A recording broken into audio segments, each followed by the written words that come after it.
안녕하세요. 웹UI 4G와 컴퓨UI 입문자용 강좌를 시작합니다. 오늘은 사용하시면서 꼭 알아야 할 기본 세팅과 필수 확장 도구 설치 방법에 대해서 안내해 드리겠습니다. 이 영상에 포함된 내용은 다음과 같습니다. 기본 세팅에 대해서 이미지 저장 경로 확인 및 변경, 이미지 파일명에 필수 정보 포함시키기, 이미지 저장 하부 폴더 설정과 변경, 필수 확장 도구에 대해서 이미지 비율 지정 도우미, 얼굴 왜곡 보정 도구, 업스케일 및 이미지 보정 도구 설치에 대해서 안내해 드리겠습니다. 이 영상을 통해 작업 환경을 최적화하고 효율적인 이미지 생성이 가능하도록 함께 준비해 보세요.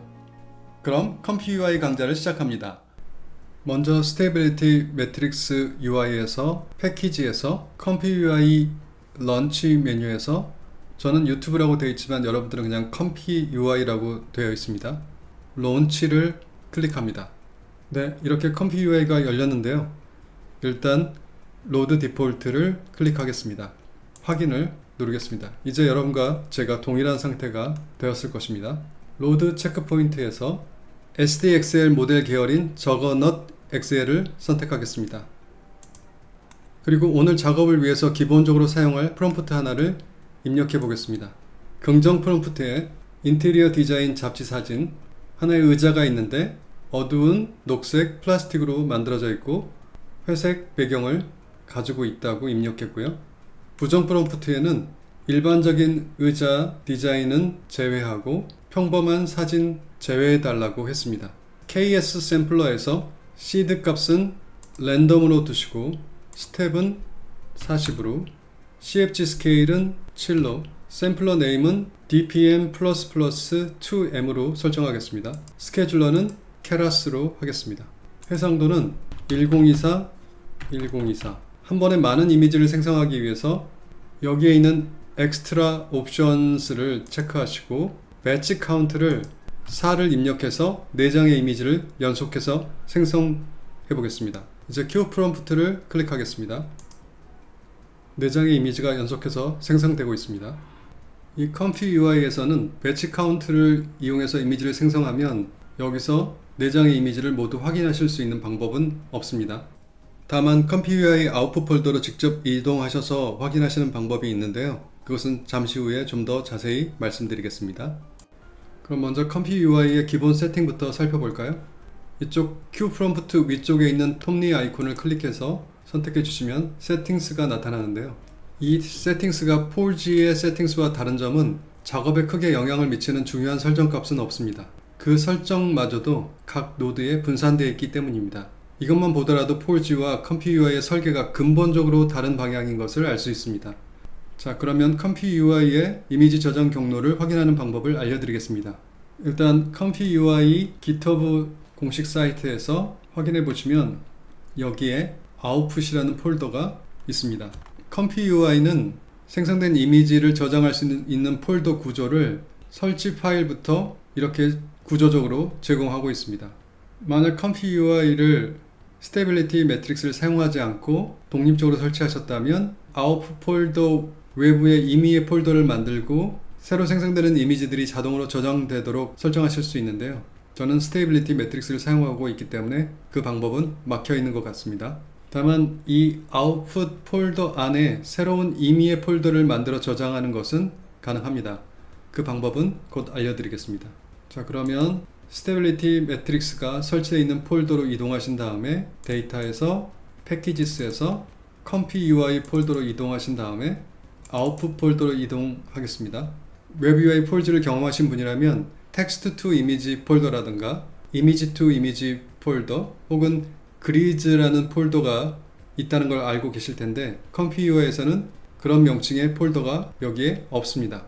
그 이유는 컴퓨UI는 그런 분류법을 기준으로 폴더를 생성하지 않고 모든 생성되는 이미지를 기본적으로 아웃풋이라는 폴더 안에 폴더의 구분 없이 저장을 합니다. 여기에 이렇게 제가 가지고 있는 폴더들은 제가 임의로 이렇게 생성되도록 설정을 했었기 때문에 생성이 된 것입니다. 한 가지 추가적으로 말씀드릴 것은 스테빌리티 매트릭스에서는 이렇게 생성된 이미지들을 여러 패키지들 간에 한 번에 공유할 수 있는 그런 공유 폴더가 있는데요. 그것은 스테빌리티 매트릭스 데이터 안에 이미지스라는 폴더가 있습니다. 이 이미지스라는 폴더 안에 보면 이미지 투 이미지, 텍스트 투 이미지, 텍스트 투 이미지 그리즈 이런 다양한 폴더들이 있습니다. 하지만 앞서 말씀드렸듯이 컴피 UI는 그런 분류법을 가지고 폴더를 생성하지 않기 때문에 스테빌리티 매트릭스는 컴피 UI에서 생성된 모든 이미지들을 텍스트 투 이미지 폴더 안에 담아둡니다. 그리고 컴피 UI에서는 그리드라는 개념도 존재하지 않기 때문에 그리드 이미지는 아예 저장이 되지 않습니다. 이제 파일명에 중요 정보가 들어가도록 해보겠습니다.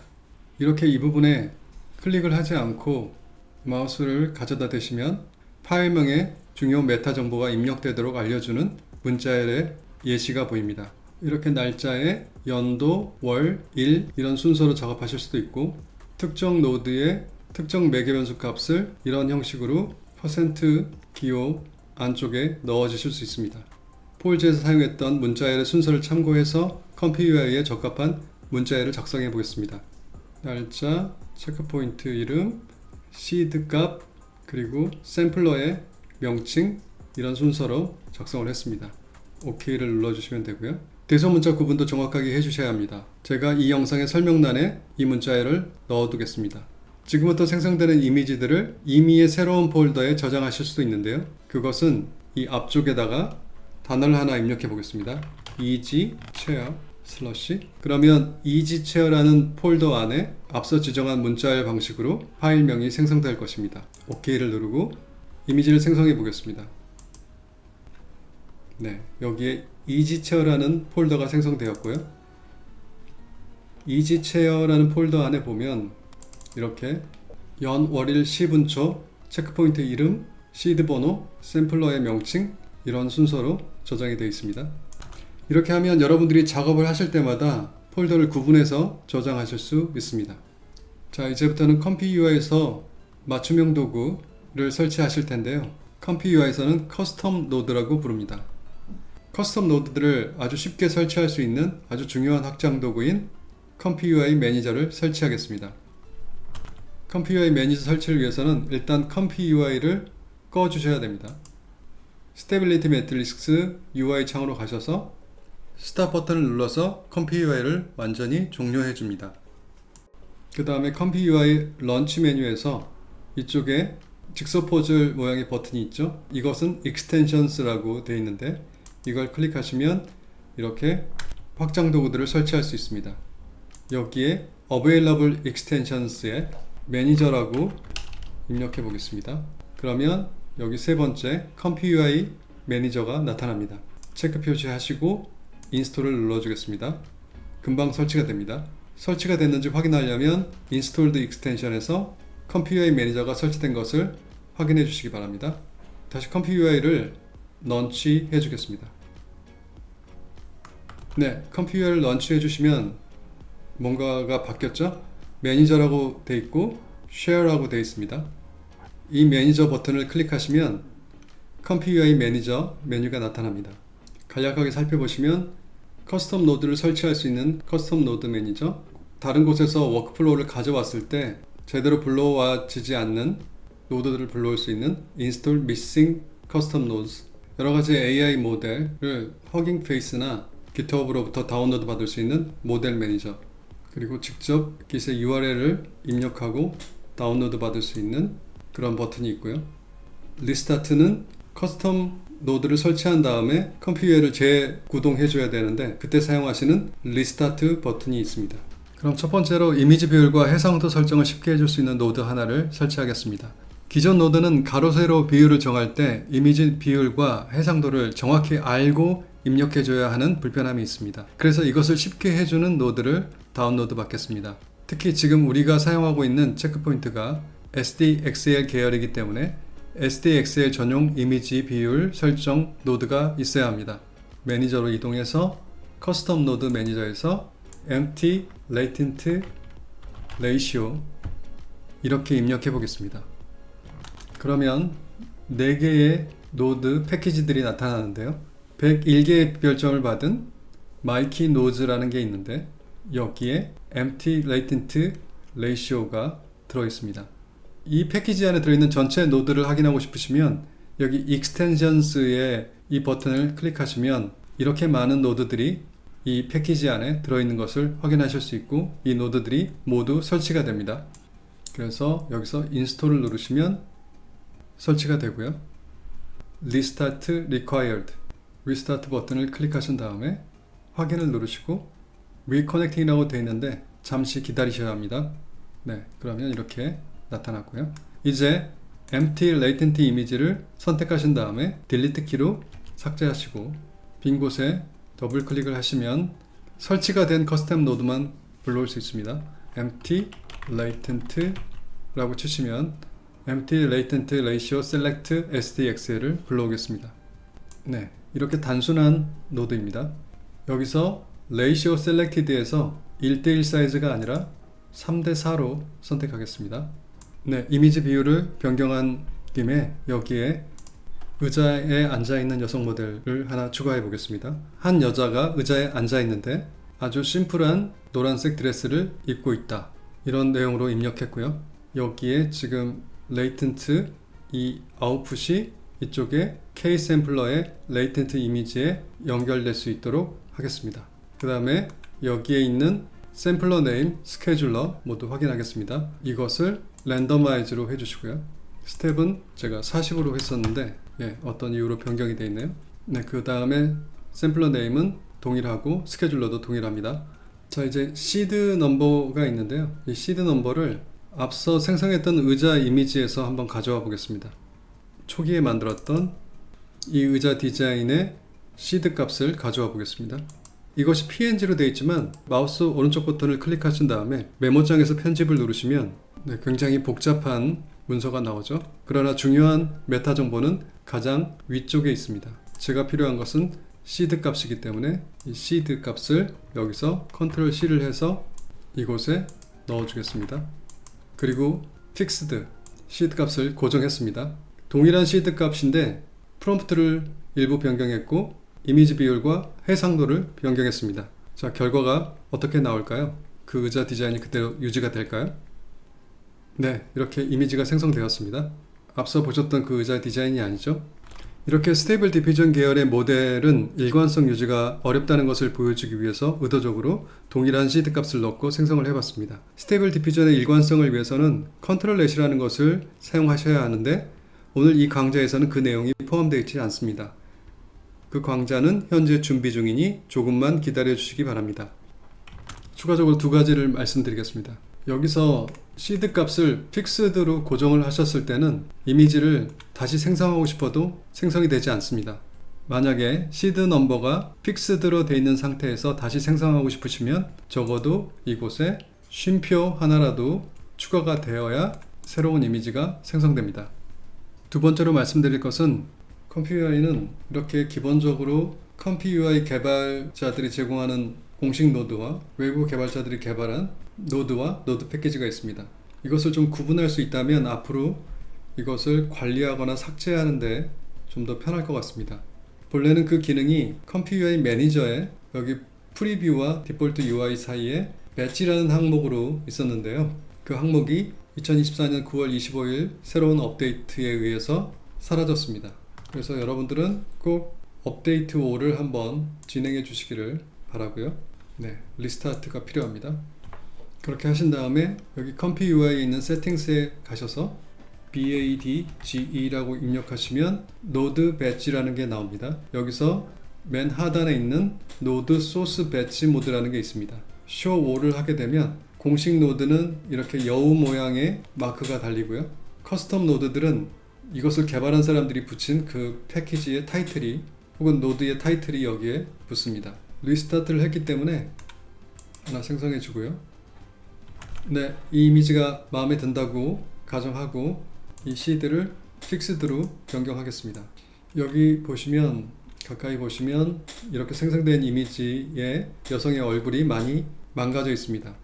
4G에서는 A 디테일러라는 하나의 익스텐션을 이용해서 이런 왜곡을 수정하는 작업을 해줬지만 컴퓨UI에서는 두 가지 이상의 노드를 추가하고 다소 복잡한 인풋과 아웃풋을 연결해 주어야 합니다. 저를 천천히 따라 하시기만 하면 되기 때문에 저를 믿고 따라와 주시기 바랍니다. 먼저 컴퓨UI 매니저로 가셔서 커스텀 노드 매니저로 가셔서 디테일 여기 검색창에 디테일러를 넣으시고 여기서 컴퓨UI 임팩트 팩이 있습니다. 익스텐션스를 눌러주시면 여기에 하단에 페이스 디테일러가 들어있습니다. 인스톨을 눌러주시면 리스타트 버튼을 눌러주시고 확인을 눌러주신 다음에 혹시 리스타트에 저처럼 에러가 발생하시면 이것을 껐다가 여기서 론치를 다시 해주시면 됩니다. 네, 리스타트가 완료되면 여기 있는 이미지가 사라져 있는 상태이기 때문에 그 이미지만 다시 생성할 수 있도록 여기에 이것을 픽스드로 변경한 다음에 네, 이렇게 나타났고요. 얼굴이 좀 망가져 있는 상태는 여전히 동일합니다. 빈 곳에 더블 클릭을 해서 페이스 디테일러를 불러오겠습니다. 임팩트 팩에 있는 것이고 맨 위에 있는 이 페이스 디테일러를 선택하겠습니다. 여기에 이미지스는 완성된 픽셀 이미지를 불러오는 것인데 여기에는 아웃풋이 없죠. 따라서 이 VA 디코더에서 나오는 최종 이미지를 이곳에 연결해 주시면 됩니다. 페이스 디테일러는 기본적으로 자체적으로 이미지를 생성하는 모델을 가지고 있지 않습니다. 근데 얼굴 부분은 생성해야 되기 때문에 그것을 같은 체크 포인트를 사용할 예정입니다. 그래서 모델을 끌어다가 여기다 붙여줍니다. 클립도 여기에 있는 클립을 가져다가 사용하겠습니다. 여기에 VA가 있는데요. 이 VA는 이 페이스 디테일러가 어떤 성격인지를 보여주고 있는데 완성된 이미지를 가져오지만 얼굴 부분에 대해서는 다시 잠재 이미지로 바꾼 다음에 그것을 픽셀 이미지로 변경한다는 것을 알 수 있습니다. 그래서 여기에 지금 VA 모델이 필요한 상황이고요. 그것도 같은 조건에서 만들어줘야 문제가 없을 것이기 때문에 여기 있는 벨을 불러다가 여기에 VA에 붙여주겠습니다. 포지티브와 네거티브는 여기 보시면 KS 샘플러에서도 포지티브와 네거티브가 있습니다. 이것의 의미는 긍정 프롬프트와 부정 프롬프트를 의미합니다. 그래서 이것을 끌어다가 긍정 프롬프트에 이 하단의 것을 끌어다가 네거티브 부정 프롬프트에 넣어주시면 됩니다. 이 페이스 디테일러는 단순하게 배 디코드의 역할만 하는 것이 아니라 KS 샘플러의 역할도 같이 담당하는 것을 알 수 있습니다. 이쪽에 인풋 형태와 이 인풋 형태가 이쪽에 굉장히 유사한 형태로 배치되어 있죠. 네, 여기서 페이스 디테일러가 차이점은 B박스 디텍터라는 게 있는데 이 B박스 디텍터는 이 얼굴 주변을 이렇게 사각형으로 영역을 인식해서 이쪽 부분의 이미지를 수정해 줍니다. 그래서 이것을 끌어다가 빈 곳에 넣으면 몇 가지 디텍터가 추천되는데요. 제가 찾는 그 디텍터가 없습니다. 그래서 search로 검색한 다음에 여기서 울트라 리틱스 디텍터 프로바이더 같은 임팩트 팩에서 나온 이 디텍터를 사용하겠습니다. 불러오자마자 이렇게 연결이 되어 있습니다. 그리고 이 페이스 디테일러에서 생성된 이미지를 시각화할 수 있는 그 노드가 하나 필요합니다. 그래서 여기 있는 이미지 아웃풋에서 끌어다가 이곳에 두시면 세이브 이미지와 프리뷰 이미지가 두 개가 뜨는데요. 불필요하게 많은 이미지들이 자동으로 저장되지 않도록 프리뷰 이미지를 선택해 주겠습니다. 그리고 생성을 해 보겠습니다. 네, 이미지가 생성되었는데 그 결과를 보시려면 같은 크기로 확대한 다음에 이렇게 보시면 망가진 얼굴이 이렇게 정상적인 얼굴로 변경되었습니다. 다만 해상도는 지금 동일한 상태입니다.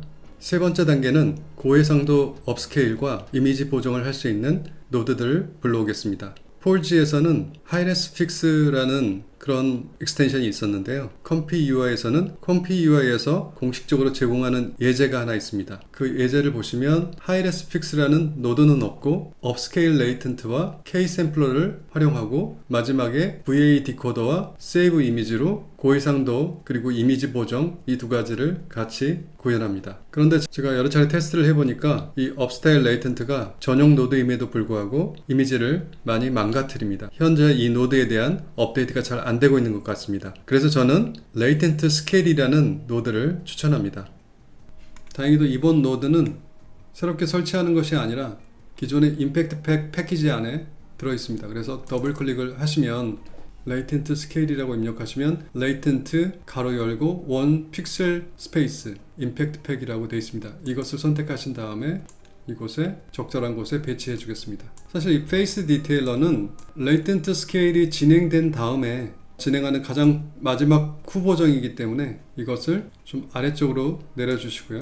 이 레이텐스 스케일을 이쪽에 중간 과정으로 끼워 넣어야 되기 때문에 이 VA 디코더에서 나와서 페이스 디테일러로 연결되는 이 스플라인은 잠시 제거하겠습니다. 그래서 여기 스플라인 가운데에 있는 이 작은 점을 클릭하시면 딜리트가 나오죠. 딜리트로 꺼주겠습니다. 그리고 이 레이텐트 스케일과 앞서 그 KS 샘플러가 필요했는데요. 작업장에 해당되는 거죠. KS 샘플러 이렇게 필요하고요. 또 한 가지는 여기 있는 이 디코드와 동일한 디코드가 또 필요합니다. 그래서 이것을 Alt키를 누른 다음에 드래그를 해서 하나 복사해서 붙여놓겠습니다. 그 다음에 이 페이스 디테일러에서 작업된 것은 최종 작업에 해당될 것입니다. 그래서 가장 끝쪽으로 놔두시고요. 여기서 생성된 이미지가 보여지는 프리뷰가 하나 더 필요합니다. 그래서 끌어다가 빈 곳에 이렇게 놓으시면 프리뷰 이미지가 하나 나오죠. 이렇게 세 가지를 비교할 수 있도록 하겠습니다. 먼저 고해상도 이미지는 이쪽에 샘플을 보시면 같은 색깔이 여기 레이텐트죠. 그러니까 KS 샘플러에서 나오는 잠재 이미지를 이쪽에서 가져다가 그 잠재 이미지를 업스케일 모델 리얼리스틱 익젝트를 이용해서 업스케일을 시켜주고요. 스케일 팩터는 1.5배인데 이것을 2배로 변경하겠습니다. 그 다음에 여기서 지금 업스케일 된 잠재 이미지를 가져다가 레이텐트 이미지에 넣어주어서 다시 이 KS 샘플러는 레이텐트 스케일이 업스케일을 해주면 업스케일 된 레이텐트 이미지를 다시 한번 보정을 해주는 것이고요. 여기서 생성된 결과를 VA 디코드에서 픽셀 이미지로 변경해서 이곳에 넣어줍니다. 이 페이스 디테일러는 여기에 이미지가 있죠. 이 이미지는 픽셀 이미지, 우리가 볼 수 있는 그 픽셀 이미지여야 되기 때문에 그것은 여기 VA 디코드에서 나옵니다. 그래서 업스케일 된 이미지를 페이스 디테일러에 넣어주고 이 넣어준 이미지가 다시 한번 얼굴이 보정되어서 최종 이미지로 나타나게 해주겠습니다. 그런데 여기도 지금 모델도 필요하고 긍정 프롬프트, 부정 프롬프트 그런 것들이 필요하죠. 그리고 여기도 VA 모델이 필요하고 여기도 VA 모델이 필요합니다. 그래서 먼저 모델을 끌어다가 KS 샘플러에 연결해 주시고 여기 긍정 프롬프트를 끌어다가 긍정 프롬프트에 여기 있는 부정 프롬프트를 끌어다가 네거티브에 그 다음에 여기에 있는 VA는 체크포인트 안에 들어있는 이 VA를 사용해서 이렇게 연결합니다. 여기도 VA를 연결합니다. 웹UI 폴즈에서는 이런 복잡한 것을 단순한 UI로 만들어서 이 기능들이 내부적으로 작동하고 있기 때문에 여러분들 인지할 수 없지만 이 컴퓨터에서는 다 외부로 드러나서 우리가 볼 수 있게 되는 것입니다. 네, 이제 이미지를 생성해 보겠습니다. 최초 이미지는 여기가 픽스드로 되어 있고 이 경로상에 있는 노드가 바뀌지 않았기 때문에 그대로 유지되고 있습니다. 자, 여기서 지금 작업이 진행되고 있고 2배 업스케일이 진행이 돼서 이 잠재 이미지가 죄송합니다. 제가 한 가지 중요한 실수를 했네요. 이 디노이즈, 이 잠재 이미지에서 노이즈를 제거할 때 이것을 1로 하게 되면 이렇게 프롬프트로 생성된 이미지가 아니라 이미지를 인풋으로 받아서 이미지를 생성할 때는 이 디노이즈를 0.2에서 0.35 정도로 해줘야 됩니다. 이게 1까지 되게 되면 너무 이 스테이블 디퓨전에 너무 많은 자유도를 주기 때문에 이렇게 말도 안 되는 이미지가 나타나게 됩니다. 그래서 이것을 0.3 정도로 해서 진행해 보겠습니다. Q 프롬프트를 눌러서 진행을 하면 네, 이미지가 보정이 되었고요. 얼굴의 왜곡이 심각했죠. 이것이 지금 상당히 개선이 되었고 다만 손가락까지 망가졌네요. 자, 이 디노이즈 값이 너무 높은 것 같습니다. 이것을 0.2 정도로 해서 진행해 보겠습니다. 자, Q 프롬프트를 눌러서 진행을 하면 네, 이미지가 보정이 되었고요. 네, 세 개의 결과를 비교해 보겠습니다. 먼저 얼굴은 많이 개선되었고 아직도 좀 왜곡된 얼굴인데 이것이 여기서 좀 더 아름다운 얼굴로 변경되었습니다. 오늘 영상이 도움이 되셨다면 구독과 좋아요, 알림 설정 부탁드립니다. 여러분과 제가 생성형 AI와 협업해서 생산성을 높이고 주체적인 삶을 살게 되는 그날까지 함께 하시죠.